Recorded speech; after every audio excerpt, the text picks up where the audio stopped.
Hello and welcome to the debate. I'm your host Sana Maqbool with you at PTV World. In today's show, we will be taking a look at the Foreign Minister Bilawal Zardari's visit to the SEO Council of Foreign Ministers meeting that was being held in Goa in India. And this was a trip by the Foreign Minister of Pakistan in more than a decade, and an important one in terms of the emphasis that it laid on the principles of SEO and of course reiterated Pakistan's commitment to this very important platform. But what happened on the sidelines of the SEO is also important for discussion, and the kind of stances that we've been hearing coming in from the Indian side as well seem to be quite unfortunate. While the Foreign Minister of Pakistan, Mr. Bilawal, kept on referring to cooperation and global challenges being solved through cooperation, particularly with regards to issues that the region faces and the countries as part of the SEO also face, is important, and also highlighted how this particular platform can help us move towards the challenging dynamics regarding poverty alleviation, climate change issues and terrorism. At the same time, we saw that perhaps the same was used by the Indian side as political point scoring, something that was also specifically said by Mr. Bilawal Zardari as well. The menace of terrorism, of course, is an important aspect that the entire world faces, and Pakistan is of course the country that has also had its own fair share and is dealing with the issues of terrorism since quite some time now, and has made very huge efforts towards the eradication of terrorism with the country, including the FATF, and then also in terms of the National Action Plan and the operations within Pakistan that were conducted, all of which was highlighted by the foreign minister as well in response to what Pakistan has been doing with regards to counter-terrorism activities. And he stressed upon collaboration on this front by not just India and Pakistan but other countries in the region as well, as this is a shared threat of the countries and needs the kind of cooperation that perhaps is much more than what one country can achieve. But we also know that in response to what Mr. Bilawal Zardari spoke about, how unfortunately the issue of terrorism is being weaponized for political point scoring, and that this may be an effective electioneering strategy for some and is not an effective counterterrorism strategy.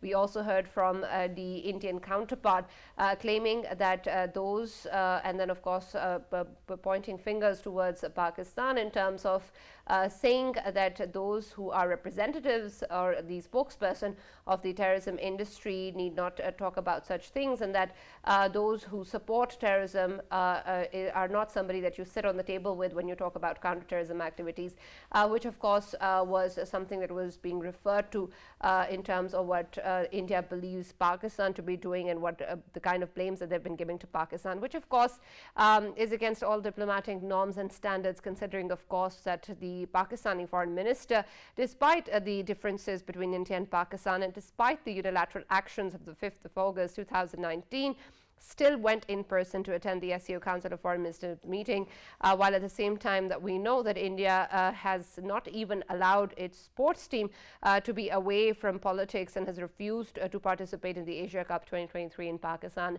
and has asked for a neutral ground instead, which of course is also something that Mr. Bilawal Zardari highlighted, that needs to be away from politics in the country. So this is important in terms of the kind of impact that this has on the relationship, on the way that the participation of the Pakistani foreign minister is being viewed at by the media, both within India and outside of the country as well.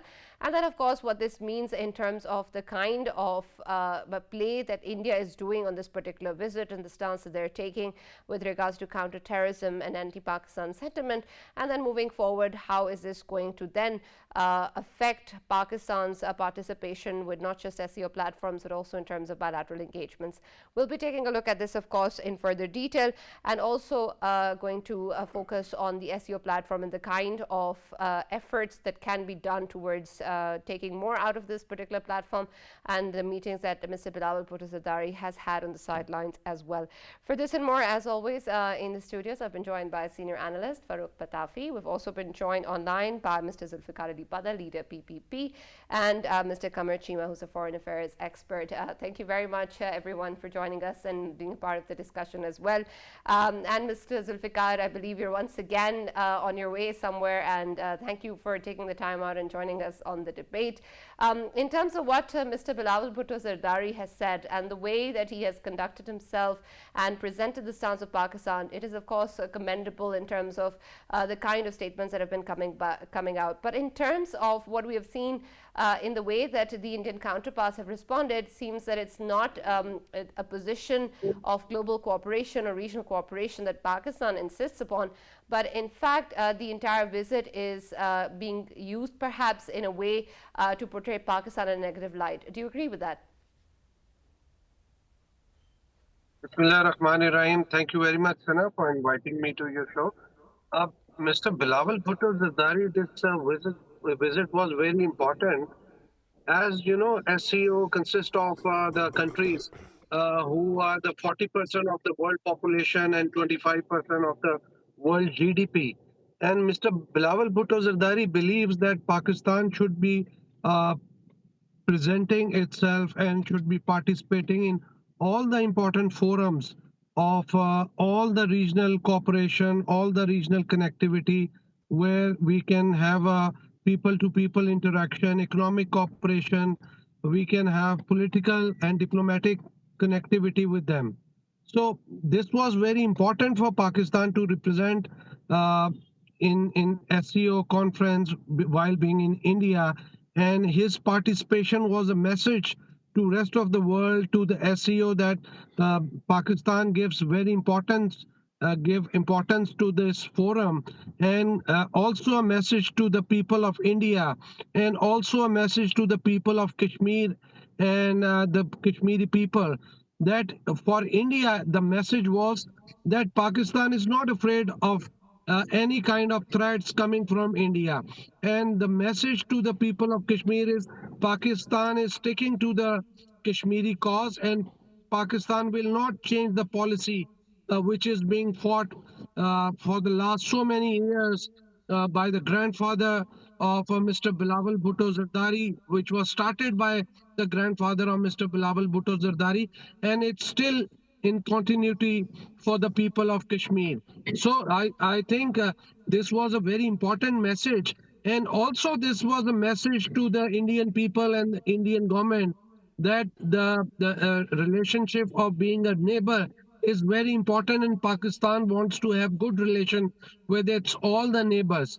And this visit was ice breaking, and this message was conveyed to India that Pakistan is flexible enough to have good diplomatic ties with all its neighbors, irrespective of whatever response the Indian foreign minister has given. It was a cold response because of the insecurity he have. Because the last time the message he gave in United Nations, and that rebuttal was given by Mr. Bilawal Bhutto Zardari, was that they were talking about the Pakistani position of being the epicenter of terrorism. And Mr. Bilawal Bhutto Zardari referred it that Mr. Osama bin Laden is dead, but Butcher of Gujarat is still alive and is the Prime Minister of India. So that was the message, and I think that is a very hard scar on the people of BJP, the leadership of BJP, and they couldn't digest it so far, and that's the reason BJP is still, facing that kind of dilemma, that even after that calling, BBC gave a very hard time to the people of BJP and Mr. Modi, that they had to face real tough time in India and embarrassment all around the world. Right, absolutely. And I understand what you're talking about. But Farrukh, of course, whatever the situation may be, it seems that the Indian media is going to portray a completely different picture, and they might be celebrating or claiming some certain stances by their own foreign minister as to be important, or the fact that they are triumphant in this particular situation, that they have somehow belittled the foreign minister of Pakistan. But in terms of where we stand and how the world looks at the current scenario as well. Do you think that the visit of the foreign minister to the SCO and the kind of conversations that he's had over there was a success, and the world sees it that way too? Right. To answer your last question, Sanam, I think that there was a very illuminating interview given to Karan Thapar by Ashley Tellis, one of the leading American security intellectuals of Indian origin, by the way, nowhere else. And in that, he consistently kept on saying that, while the Biden administration does not actually say anything on record, or other Western governments for that matter, but it is clear that they notice what exactly is going on in India, right? And that's why no matter what Jaishankar ji actually says, actually it doesn't have that kind of influence. The fact is that in the past, especially even when we were fighting terrorism, especially at the peak of it, right, war on terror, even then India used to actually go out because it had a democracy which was better than today. The world would actually go after us because Jaishankar's predecessors could actually frame the narrative in such a way. But now you don't hear anybody complaining about Pakistan. Why would that be? You don't hear Biden administration talking about Pakistan's quote unquote support for terrorism, or for that matter any European country. Why would that be? Because India has damaged its own credibility so immensely that nobody is actually going to inhale that propaganda anymore. Regarding before we actually walk into the thicket of bitterness that was generated by Jaishankar's statement, let me also compliment India for its hospitality. At the start, especially before the statement when it came out, we saw that our delegates were really satisfied the way cordiality was shown, right?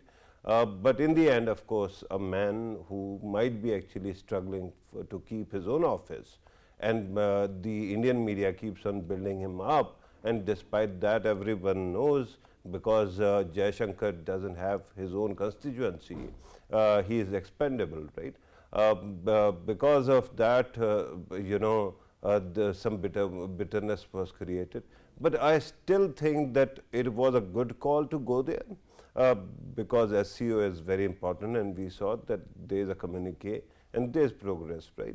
Apart from that also, when you go into a country which you have hitherto have boycotted or you haven't gone to, even going there is an act of relieving some tension. Of course, at the start of such events, even in sports, for example, when India and Pakistan play cricket, what happens?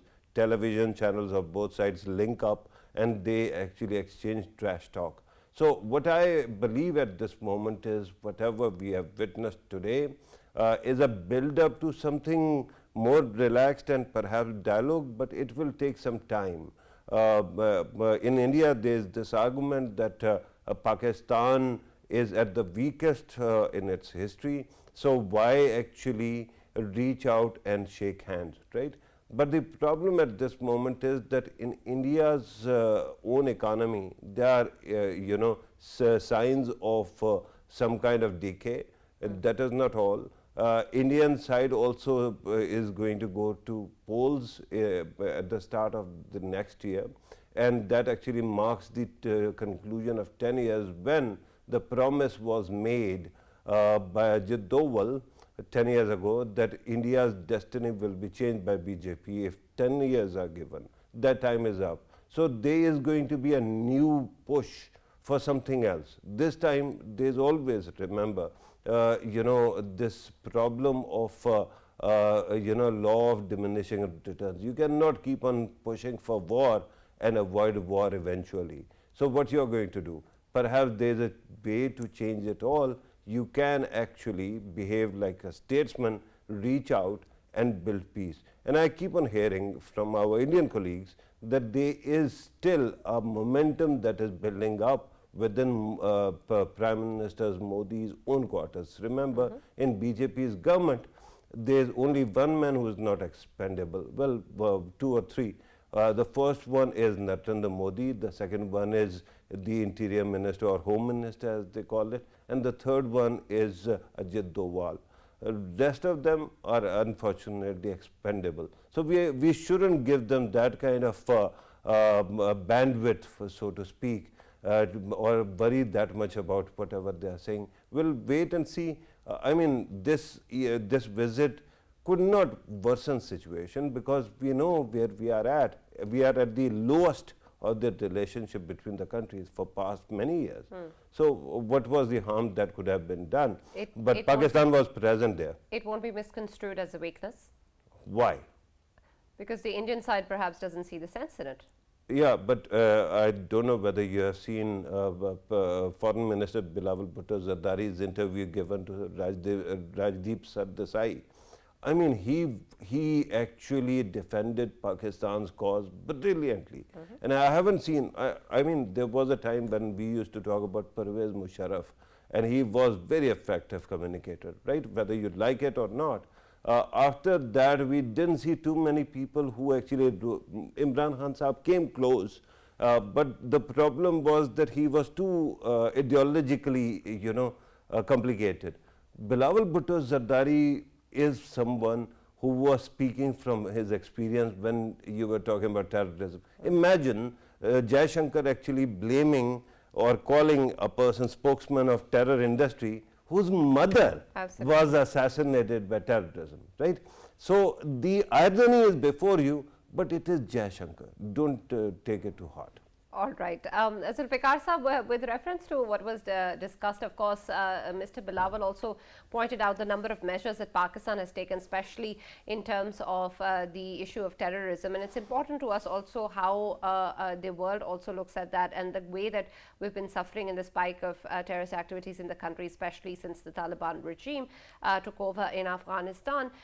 With reference to what was being discussed and the statements coming in from Jaishankar and then by Indian media as well, how exactly can Pakistan's measures with regards to the FATF or the operations that we have done actually play into the way that the world looks at Pakistan's efforts toward terrorism? How much would you value in terms of what India believes to portray or the kind of statements that's coming in to undermine any of Pakistan's position? You see, my point of view in this regard is Pakistan Foreign Minister Mr. Bilawal Bhutto Zardari's visit is very successful to India, and that has actually broken ice for the relationship between the countries, and it has given a soft message to the world that Pakistan is a flexible country. And going back when Mr. Bilawal Bhutto Zardari became the Foreign Minister of Pakistan, before that Pakistan was in an isolation of in diplomatic relation. Pakistan was in a fix, and people and the countries were not ready to getting engaged with Pakistan diplomatically. So the minute he became the foreign minister, he went to United Nations on a food security where he met Mr. Blinken, then he went to China, then he went to World Economic Forum, he went to Turkey, he went to Saudi Arabia, and then to Germany, then to further many countries. And as a result of that diplomatic engagement, you see, Pakistan name was came in the whitelist in FATF. GSP plus status was given, and this all have been done with the diplomatic engagement with the countries who were first not supporting Pakistan on these forums of FATF and then GSP plus. And after the diplomatic engagement of Mr. Bilawal Bhutto Zardari with all those countries, they all voted for Pakistan in favor, and Pakistan name came. So I'm very clear about it, and I think the message is very clear that Pakistan is in good terms with number of countries now, and they have been diplomatic engaging them. Though Pakistan is facing political and economic crisis at the moment, but still that diplomatic engagement in the coming time will help Pakistan in sorting out a lot of international issues, especially when Mr. Bilawal Bhutto Zardari going to India in this difficult time where India is trying their best to create a narrative on the false lies, and they have been scoring on Pakistan about the about the epicenter of terrorism and making up stories. So they have to understand one thing, that Pakistan is and have never been a supporter of terrorism. In fact, Pakistan has been opposing terrorism, whether in Pakistan, in Afghanistan, in India, or any part of the world. So this thing have to understand by the leadership of the BJP and the Indian leadership, but they are not flexible enough. Like they don't want to understand the logic and flexibility in political arena, so where they can build relation with the neighboring countries to sort out and address these issues of terrorism jointly, collectively. That can be addressed without coming on the table, without talking terms.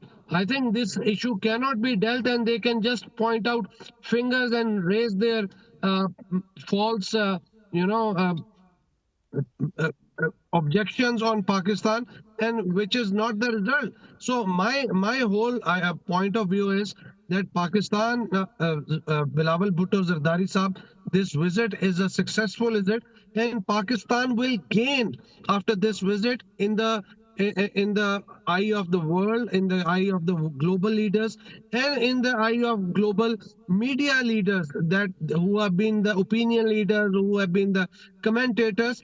So they will see the positive side of Pakistan, that Pakistan is looking forward and flexible enough to have good relation with all the countries, having despite having all the disputes with them. So Pakistan is ready to sit down and sort out the disputes, but Pakistan is not ready to compromise on the issue of Kashmir and on the issue of the Kashmiri people. Right, absolutely. And that was, of course, the stance that the foreign minister also reiterated. And I want to talk more about that because, Farrukh, of course, what Mr. Bilawal also stressed upon is that the PPP has always been one of the parties who's spoken about and emphasized upon a dialogue and the need for dialogue. But, of course, the unilateral actions of August 2019 have changed the situation. And now the foreign minister says the onus is, of course, on India to produce a conducive environment in this regard. But in terms of what we have been talking about earlier, prior to the visit of the foreign minister as well, whether or not this is going to have any impact on bilateral engagement with India or pave the way for any engagement in the future. Do you think that post this particular visit, we have moved away or closer to the possibility of dialogue with India? Yeah, so that is a great question, because before coming here, I was listening to various pundits who have one way or the other served in the foreign office or with foreign office, former ambassadors, not the career diplomats, but others, right? The political appointees. So I was listening to them, and most of them were actually emphasizing. And then you have PTI, which is constantly going to feel threatened by I don't know, by Bilawal Bhutto Zardari. I mean, they have their own leader, and nobody can take away Imran Khan Saab's own appeal to the masses, right? I don't know why do they feel this need to keep trying to belittling, someone who is actually a younger man and who is so articulate, mashallah, and who is doing the right job, right? And they, of course, people who are out of job, who are, unhappy, they would definitely actually say that if the sky is falling, right? The worst could not happen, right? The fact is that there are two principal things that you have to realize. One, Pakistan has spent a lot of time in the diplomatic doghouse in the past, right? Especially in 90s and early 2000s. And because of that, one feeling is mutual in Pakistan's actual diplomatic community, that there shouldn't be a room where Pakistan is not represented. Even when Pakistan is being censored, where Pakistan might be penalized, Pakistan should be present. That's how you actually have a voice. You win back the space you might have lost. So SCO, again, this was an ideal moment to actually go to India without going to India. You went to a multilateral event, And even though it was clear from the start that India had not actually fixed any bilateral engagement between the two foreign ministers, essentially their foreign minister is actually called the Minister of External Affairs. How external he is to the policy making, you can see already. But there wasn't any such planning already. So we knew what is going to happen. Pakistan would actually reiterate its stated position. India would also reiterate its stated position, and then both countries would actually go about doing their own businesses, right? There is always a possibility of some silent breakthrough. If that is going to happen, that won't happen in front of your eyes, because that would be led not by Jaishankar himself or his department, but somebody like Ajit Doval, or for that matter other people who usually actually work for shuttle diplomacy. So my humble submission at this moment is, going to India and going to SCO meeting was a brilliant idea. I think we have done what it took, because we had to remind SCO that we take it seriously, right? You cannot actually vacate your space, and then this idea of actually addressing it virtually, waylays you of the opportunity to have bilaterals with other countries. For example, you must have seen another Jadoo Ki Jappi that was there. Somehow our pundits kept on talking about body language. You have seen the visuals, I mean, by the way, it is amazing. I wanted to actually record that and run a commentary on it, because Jaishankar is standing there and he has this namaste, right? And when Pakistan's foreign minister comes, he says hello as well. So in Sindh, and in southern Punjab also, you say hello like this. It means you and I will be together, right? It's a gesture of love and kindness. But apart from that, at that time our pundits started saying that Jaishankar seems tense. And then the cameras, the photographer's camera stopped, and immediately his body posture changed and he became very polite and invited him to one side, right, where all the foreign ministers were actually sitting. Our people kept on saying that this namaste was to avoid a handshake with Bilawal Bhutto Zardari, but then we saw that Sergei Lavrov and other dignitaries were, they were offered the same namaste. So there wasn't such a thing. The problem is that when two countries are at such a low when it comes to communication, everything, unfortunately, even body language becomes some kind of method of communication, and people start reading too much into it. But my point is again the same. We were not expecting the day when the two DGs MO actually agreed in principle to go back to the old ceasefire agreement on LOC. So there's always a dialogue that goes on between the two countries. The DGs MO actually stay in contact. They have a hotline. Right. So I think that in coming days, what I'm expecting is there's going to be a dialogue between the two countries, and there will be a thaw. The only problem is that India has this frame, time frame, which lasts for 6 months. And our problem is we might have 3 governments within that span. This government, and then a caretaker government, and then an elected government. So we don't know which one is going to be lucky, but there will be a breakthrough. I can promise you that. All right. Let us also welcome in the debate Mr. Qamar Cheema, who's joined us now. And thank you very much, Qamar Sahab, for joining us and being a part of the discussion. With reference to, of course, Mr. Bilawal Bhutto Zardari's visit to the SCO Council of Foreign Ministers, first your view on what are the takeaways from this for Pakistan, and how successful do you think he has been in putting forward his stance, not just as part of the SCO platform, but with regards to India as well? Thank you very much. And I think as Pitafi was mentioning that this was a visit without a visit, or this was a meeting without a meeting. So I think Pakistan absolutely took a wonderful stance by going there at the foreign minister's level, where Bilawal Bhutto Zardari put his perspective across. And I think first time such kind of clarity has been given to the international community that using terrorism as a tool to gain diplomatic brownie points at the global forums has been exposed by Bilawal Bhutto Zardari. One thing. Secondly, I think what we have seen is that as long as the foreign ministers were in Goa, as long as the conference was there, Dr. Jaishankar behaved very nicely, being a host, because he didn't want to give damage his conference. So, as the foreign ministers left, the conference got concluded. He started speaking in undiplomatically, unprofessionally, the way he tried to characterize Bilawal Bhutto Zardari in Pakistan. This was not expected. Yes, we understand that there was no bilateral between both the foreign ministers, and that was already agreed upon.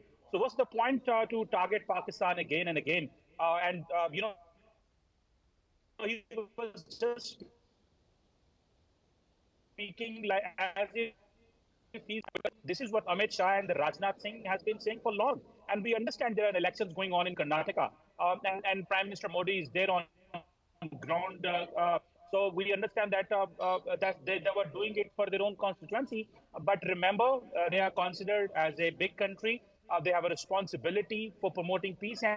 And Bilawal, the way he mentioned that we shouldn't be hostage to the history. I think everyone who will have a takeaway from Bilawal and Dr. Jaishankar's the speeches and media interactions, decades of Jaishankar's service in foreign service was discarded by his undiplomatic statements. With the way he was so unruly with Foreign Minister Bilawal Bhutto Zardari, and I think everybody, even in India, people are Dr. Jaishankar's assertions about Bilawal. So in reality, Pakistan, when they gave the verdict, being in Indian media, giving a Pakistani perspective, I think the Indians conference got successful because Bilawal was there.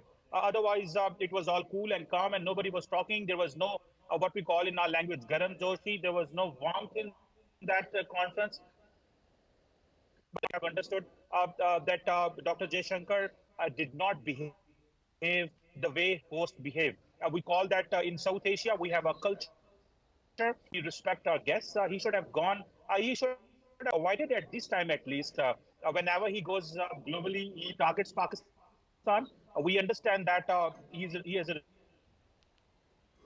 responsibility as member, a member of the Bharatiya Janata Party.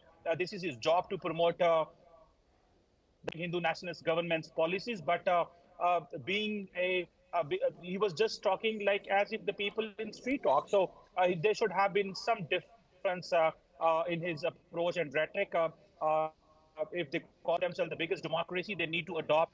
They need to have that democratic culture. They need to have those diplomatic norms and values. We believe he learned those, but unfortunately, he lost the temper and he was outsmart by Bilawal. Right, absolutely, and I understand your point. And of course, there was a lot that was said by the foreign minister of Pakistan as well, which clarified quite a few questions that were asked to him, and of course, with reference to what was being discussed. But an important aspect, of course, was with the issue of terrorism. But I want to understand in terms of how we move ahead with the SEO platforms at Zulfikar Saab. The issue, of course, remains whether or not this platform will give us any value in terms of the cooperation that is then required by the countries, including India. So, of course, when we talk about challenges such as climate change or poverty alleviation, for which a proposal, of course, has already been put forward, and then, of course, issues such as terrorism, how will we be able to cooperate through platforms like the SEO if we are still going to be witnessing such statements after the end of such summits? I think these platforms like SEO, these are the platforms of our importance of regional connectivity, where you discuss about the multilateral issues. You have a multilateral connectivity with the rest of the member countries. And you also, on the sidelines of these platforms, you meet under one roof, you meet on the sidelines, you meet the foreign ministers or the bilateral relationship. You discuss different things, and you discuss about the political, geographical, economical, tourism, and number of different issues on a bilateral relations, with all these countries. And when these conferences or when these platforms are concluding, and any of the member country give such kind of remarks, which was uh, we were not expecting, which was very much expected that India can go as low as they can. I mean, there was no surprise. So India can go to any extent. I mean, they, as our friend was saying, that the diplomatic history and the professional life of Mr. Foreign Minister of India should be disregarded, because he has shown no grace. And grace is very important when you become into a position of power or a position of status. So that grace is something that gives a gesture to the world, to the member countries, to the people of that country, and to the people of the rest of the world, that what kind of person, what kind of nation, what kind of party, and who are you representing in world on that platform, and what kind of host you are. I think they have been the bad host. They have given a bad gesture, and Pakistan has gained out of this platform, as Pakistan has joined. Even India has joined this platform in 2017, and because of the regional connectivity, uh, in coming years, Pakistan will have more better relations and stronger relations with most of the countries on this platform, where Pakistan will be benefiting. In fact, it is going to be a mutually beneficial relationship on a bilateral level with most of the countries, where Pakistan economically uh, and diplomatically and on number of other sectors, Pakistan will be benefiting, and they will be benefiting from Pakistan as well. So I think this is the importance of these platforms. It's not something that the fruit is low hanging fruit, but sometimes you have to engage yourself diplomatically on these platforms, bilaterally on the sidelines, and where the fruit you will get after a couple of years or maybe a year later or so, and you will definitely get a fruit, and your relationship Right. gets stronger and stronger out Right, with the absolutely. passage of time. Zulfikar Sahab, with reference to what Mr. Bilawal said, he also talked about his expectation or hope that India will reciprocate this diplomatic effort when the SCO also comes to Pakistan in 2026. But I want to understand, of course, that remains to be seen, but whatever happens with regards to India's decisions in terms of respecting these platforms, we know, of course, they've rejected the Asia Cup so far, and they've done so in the past as well, taken similar measures. Will Pakistan's stance, or should Pakistan's stance still be the same if we don't see this reciprocity coming in from India in the future? I think Pakistan should take a strong stand, and if that kind of courtesy and reciprocation is not coming from India, then Pakistan should be taking their own stand and should not be interacting with India. Though Pakistan is very flexible and ready to participate in games and in other activities with India, there is no harm in it. But if Indians are very arrogant and they are very uh, non-flexible, which they think, which they seems like it, then Pakistan, I think you should keep your dignity and respect at your own hands, and you should not bow down and ask for it. Then Pakistan should wait for a time for better people who are politically mature, diplomatically mature, and who are ready to take their countries on a next level, where there should be a interaction of people to people interaction, diplomatic and economic interaction, and trade. We can talk about trade, and first of all, our stance on Kashmir and for the policy of the Kashmiri people should be respected. I think once that kind of a policy or not should be given from India, Pakistan will be able to sit down and sort out rest of the issues. But if it's not coming from India, which I don't see it happening right now, I think Pakistan should not, lose its dignity. Pakistan should keep its integrity and dignity in its own hand, and we should wait for a better time, better Absolutely. prime minister, better party to come into power in India, and Right. then we can always sort out. Right. Thank you. Thank you very much, Zulfikar Sahab, for joining us and being a part of the discussion. Farrukh, my purpose, of course, with reference to what I've asked earlier to Zulfikar Sahab was also in terms of the credibility of these platforms, particularly in India's own eyes, because as the foreign minister also reiterated, the actions of 2019 have violated bilateral agreements, international law, UN Security Council resolutions, and they're, of course, also all important. And at the same time, there is emphasis on SCO objectives. Don't you think that this is contradictory in nature, and that when we take a look at the importance of SCO, it can possibly be negated by the fact that certain other platforms are not respected by India? Right, Sana, I think that at this moment India seems to behave like a bull in the China shop here, right? Their behavior towards many institutions, including the UN, is such that they demand that they should be given more entitlement, and then their behavior is that of a spoiled brat. So that will continue for some time. But what are you going to do, right? It is like Narendra Modi as well. You have, with patience and with great kindness, indulged me whenever I've criticized Narendra Modi. But how can I deny the fact that a country which now boasts of 1.4 billion people has chosen one man to be their supremo, right?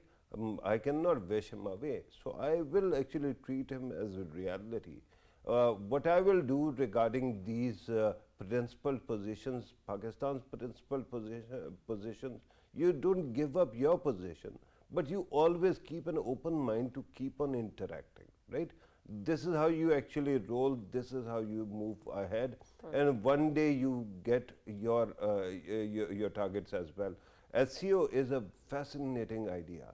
I say this because, and I'm loath to the idea of tooting my own horn, but in 1997, 1996, I was already writing on the need for cooperation between China and Russia, and Pakistan being part of that system as well, so that Pakistan could actually boost its own security as well.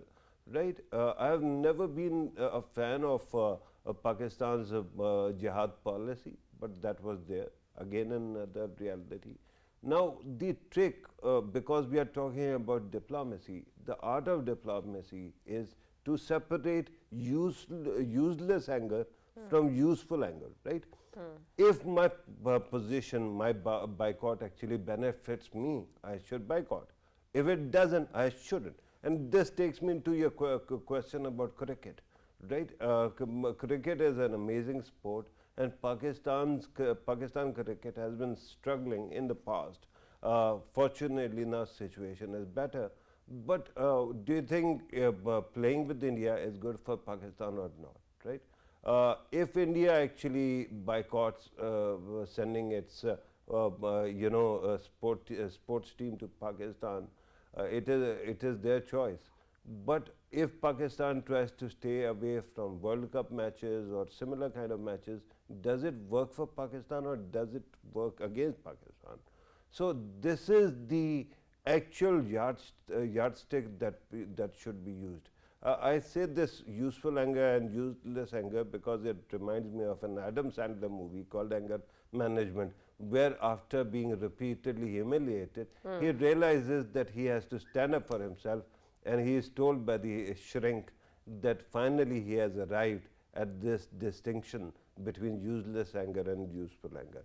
I think at this moment we should be using all possible opportunities. Again, don't leave any room where you are not represented. Don't walk away from any fixtures like cricket or anything else, even economy. India is struggling under the delusion that Pakistan, because it is struggling with many crises, and we are, Sana, Pakistan might actually collapse, God forbid, but that is not going to happen. Pakistan is made of better clay, right? We have proven it repeatedly.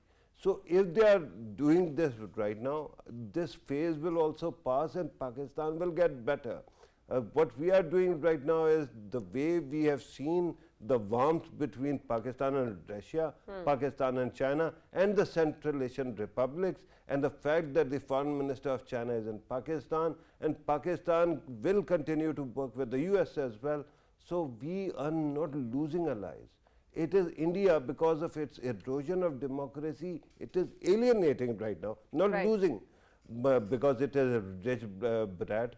But with due respect, I think we are gaining. So it is good that we appear diplomatic, kind, and people who are actually keen to build bridges. Absolutely, and we are all of that. But thank you, Farrukh, for joining us, of course, and thank you to all our guests who joined us as well, including Qamar, Cheema Sahab and Zulfikar Ali Bader Sahab.